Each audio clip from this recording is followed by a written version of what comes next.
Hi guys, what's up? Welcome to my vlog. My name is Jeff. For today's video ay magluluto tayo ng napakayami na ulam para sa ating dinner. Meron tayong sinigang na big fish lapu-lapu. Nabili ko ito guys per kilo. Scrap siya guys ng big fish lapu-lapu pero puro siya laman. Hugasan natin ng maigi ito at magpapakulo tayo ng water.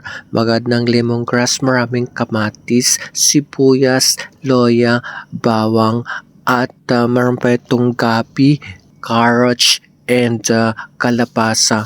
Magad tayo ng ating salt and pepper to taste. Ang sarap nito guys at mayroon pa talaga siyang gabi at kalabasa and carrots.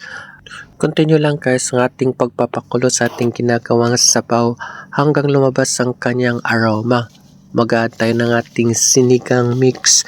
Napakayami talaga nito guys. I-add na natin yung ating scrap, yung laman ng malaking fish lapu-lapu.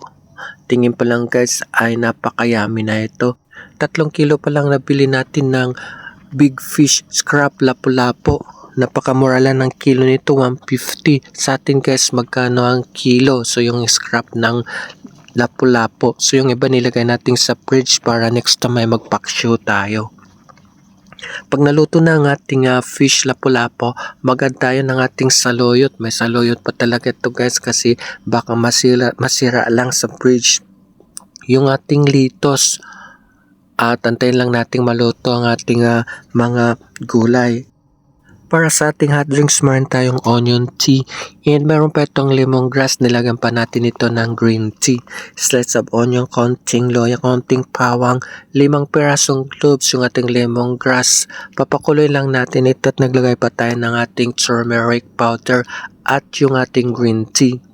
Food is ready guys for masarap na dinner. Mapaparami tayo ng kain nito at pinalambot talaga natin ng ating sinikang na big scrap of lapu-lapu. Malinamnam talaga ito guys at puro laman pa siya. Meron pa itong gabi, carrots and kalabasa. Gustong gusto ko dyan guys yung gabi, napakalambot pa. At meron pa itong saluyot, sinikang na fish na may saluyot. Nilagay na natin guys, napakasustansya din ng ating saluyot. Baka masira pa, nasa rep lang. And please guys, don't forget to follow, like, comment, share. You can also subscribe too. Kain tayo guys, mapaparami tayo ng kain nito. Super yummy ang ating ulam. Let's enjoy the food. And thank you so much for watching. And I'll see you guys in my next vlog.